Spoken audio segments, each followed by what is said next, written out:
In 2013, Spike Lee released his remake of Oldboy, to really bad reviews and just a whimper of a reception from the general public and fans of Park Chan-wook's version. But this wasn't the only remake of Park Chan-wook's film. In 2006, Indian director Sanjay Gupta released Zinda. What's interesting about this film is that it's an unofficial remake.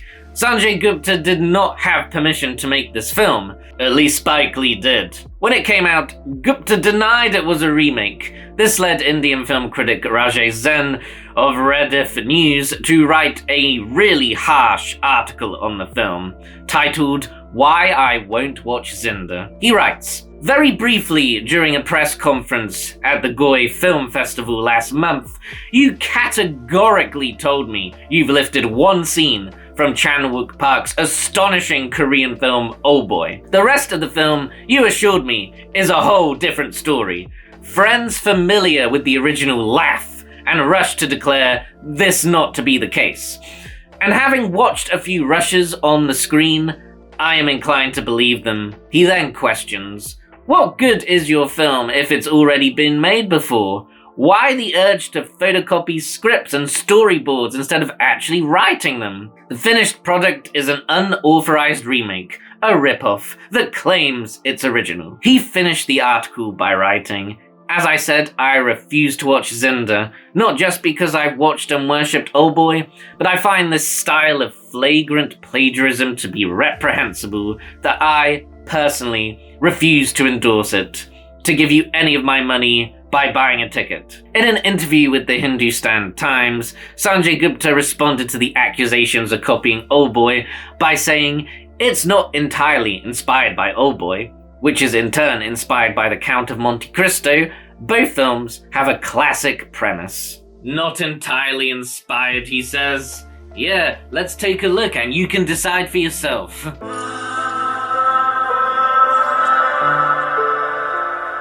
So, unlike the Korean film and the American film, Zinda takes place in Thailand. Our main guy is Balajit Roy, but people just call him Bala, which is what I will refer to him as.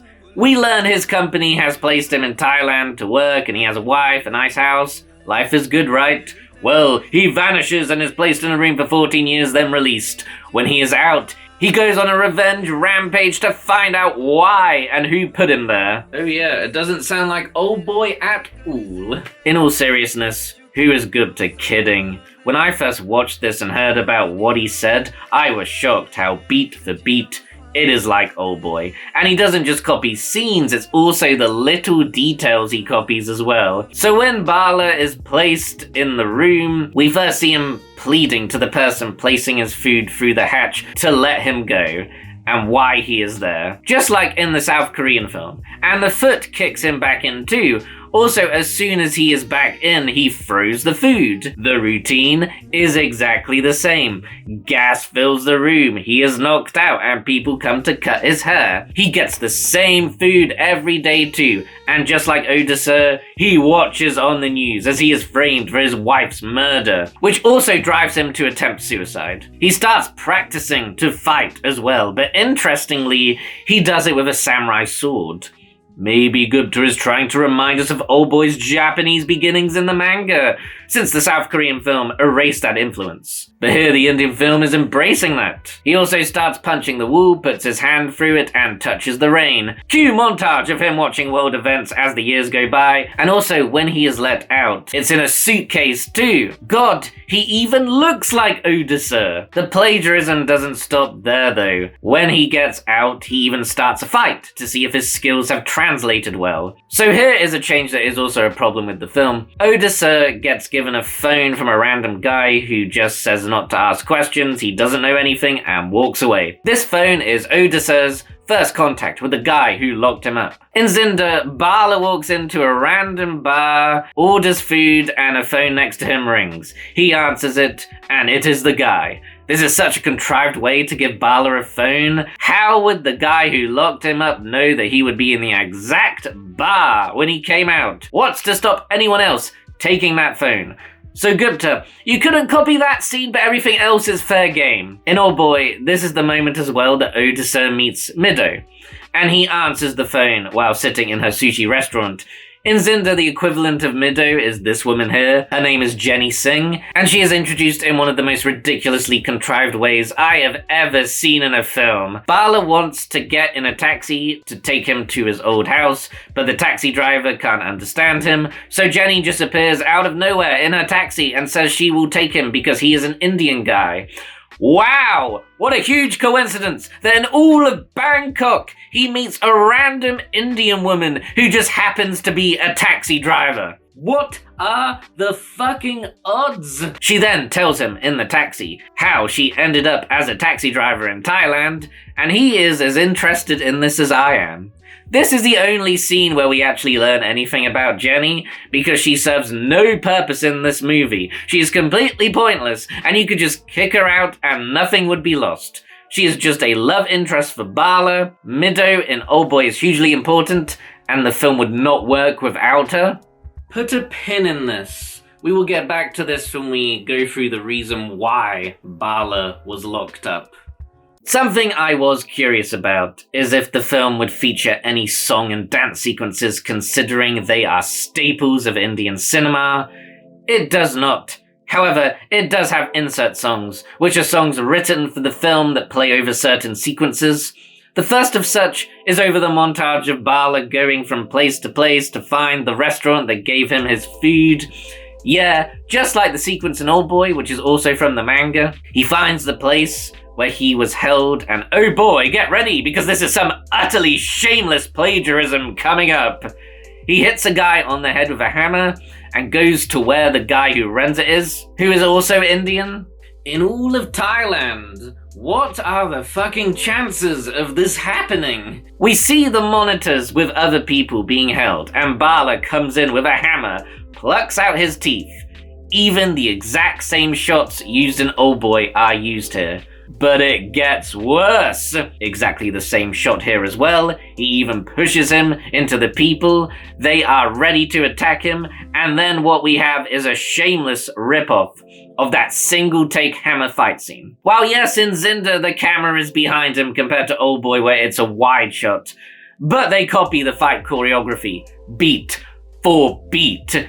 Here they are overwhelming him, and he hits the feet with the hammer to get out of it. He gets stabbed in the back and also spends the rest of the fight with that knife in his back.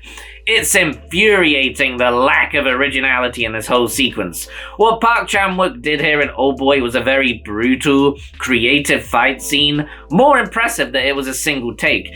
And here we have Sanjay Gupta recreating the whole sequence and claiming it as his home. Yeah. Not entirely inspired by Oldboy, just a complete rip-off. The whole time Bala is in this building, the scenes are just ripped straight from Oldboy. Yeah, he has done that before in the film, but he is also copying the cinematography, and after the long take hammer fight scene, we get the exact same joke, where he goes into the next room and it's filled with guys as well. Jump cut to them falling out of a lift as he exits. Then the way Bala meets the guy who locked him up is exactly the same. He wanders through the street, falls, and the guy picks him up and puts him in a taxi. You get the idea now. Now I don't want to go on and on and on and point out everything that's exactly the same, but it's like 90% of the film. Their first proper meeting is exactly the same, so is his distrust of Jenny, and the guy who got his teeth plucked out even gets gold teeth too. Now let's get down to the reason why Bala was locked up. Now when I first heard of Zinda, I knew for a fact that they were not gonna do the incest twist from Oldboy, because that would not go down too well for an Indian audience. So for starters, it is to do with Bala's time at school and with the guy's sister. Bala gave her a gift, which seems to be undergarments, and basically goes back to his friends and lies that he slept with her. Rumors go around the school, her life is hell, so she sets herself on fire, and the guy who locked him up sees her do this. I will say it's at least not because he sang a song in school like the manga. It's an understandable motive. However, as we know, there is another part of the revenge. In Oldboy, we learn that Mido is his daughter. In Zinda, it is revealed that Bala has a daughter he did not know about, that the guy who locked him up has been secretly raising for 14 years, and at this moment, she is in a brothel, having her virginity auctioned off. It's revealed in the exact same way as Oldboy, with this present and photo album that he flips through. Another problem here, Zinda recreates scenes from Oldboy without understanding why they work. Oldboy has what I believe to be one of the most important sex scenes in any film. The reveal would not be nearly as effective if we don't see this sex scene. Without it, we get here and it's just, ew, he loves his daughter. But because we have seen it, it's, oh my god, he's had sex with his own daughter! Zinda does have a sex scene too, and they show as much as they can in a mainstream Bollywood film because they are very conservative about that. The scene is used as an opportunity to play an insert song though, and they intercut with scenes of the guy who locked him up doing boxing, which is just an excuse to show off sweaty John Abraham's body and Laura Dutta as well. Indian films love showing off their actors' bodies in erotic but not featuring any nudity scenes. Since the actors are sexy and attractive, they want to show them off. A scene that sticks out to me like this is in Doom 2, where Hrithik Roshan and Aishwarya Rai play basketball in the rain.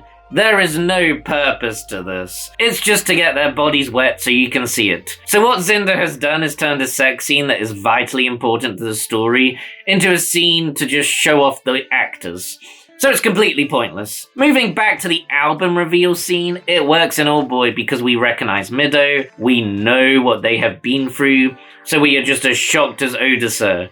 But in Zinda, we don't know what Bala's daughter looks like. This is the first time we are seeing her, and he is too, so it doesn't really leave an impact. But Bala acts exactly like Odisha does in this scene. He attacks the guy who locked him up and begs for his daughter's release. And just like Odisha, he begs and grovels on the ground, even says he will cut out his tongue.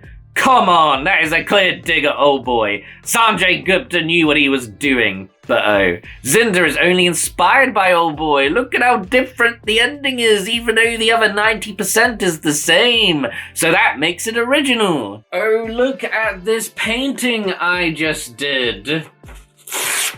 I tore off this bit, so now it is officially my own original work. The gravity of the situation is just not the same as Odisha's, so he is only reacting like this because Odisha does in Oldboy.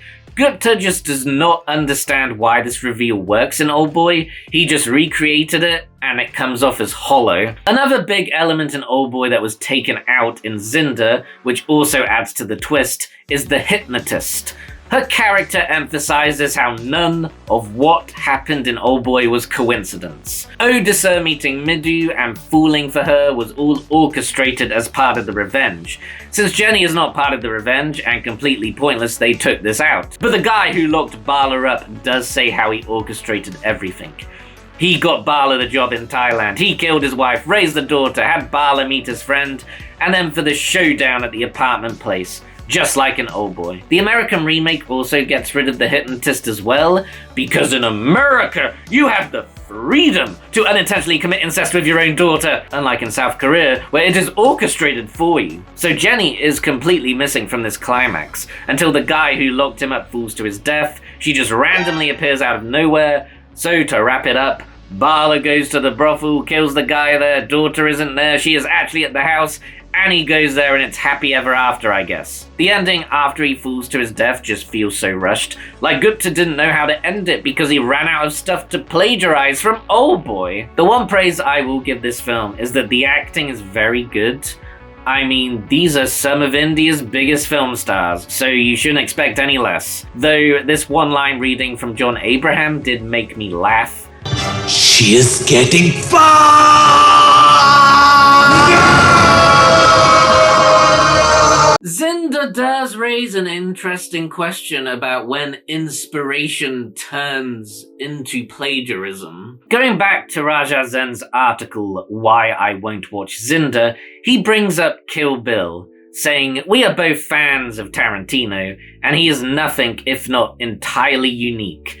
Kill Bill is a masterpiece, a pastiche of a million films he's loved, but the final product is as novel as it can get, as opposed to being a lift. Kill Bill was primarily inspired by Lady Snowblood, A revenge film about a woman who seeks to kill the 3 people who raped her mother and killed her half-brother. Kill Bill copies a number of direct shots from the film, and the climax in the first part is also lifted from the film.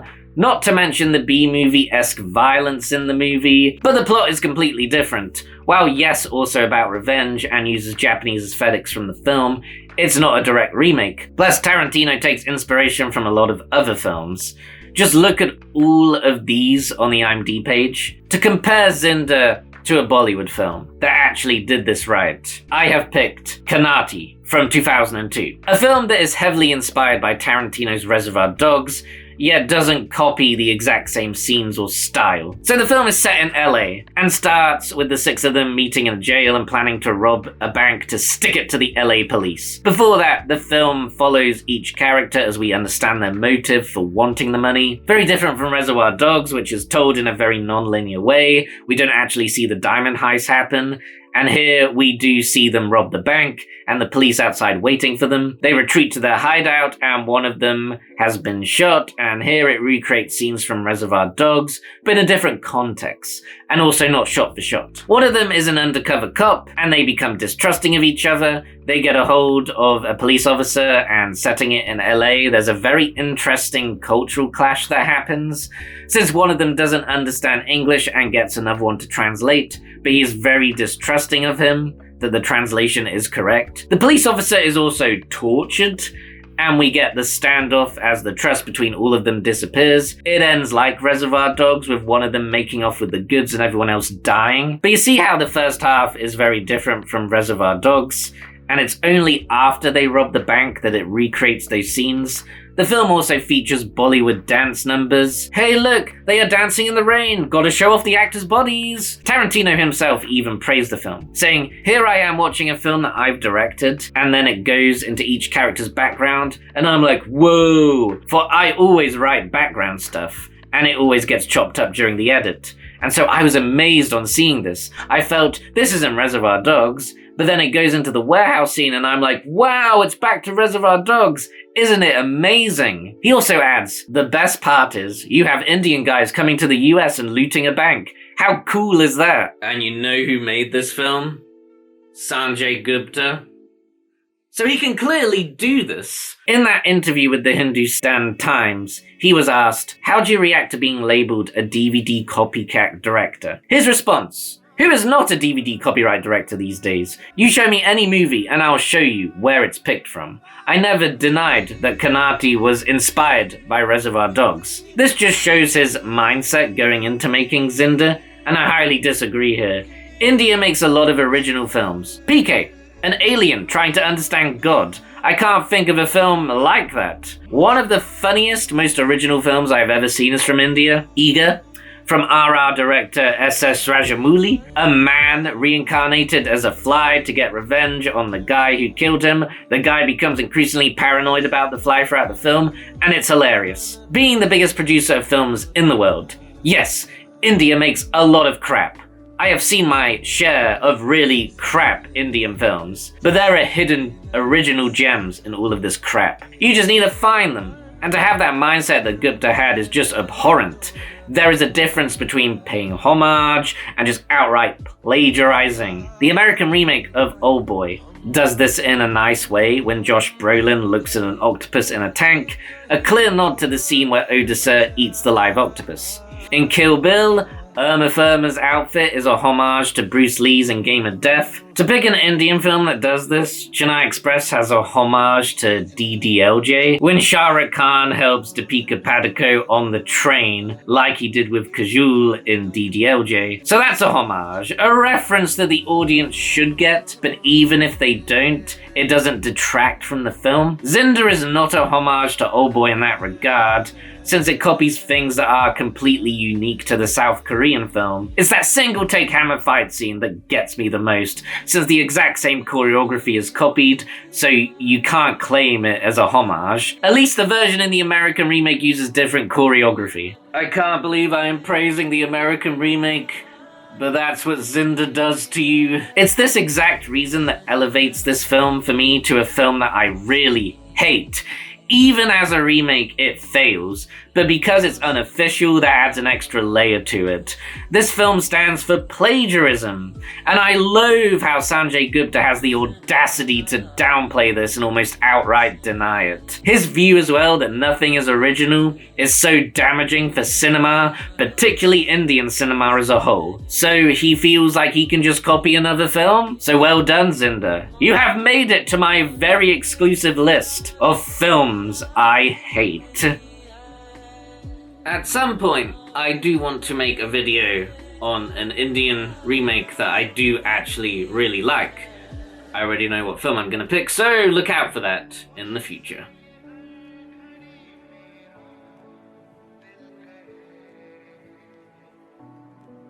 She is getting far!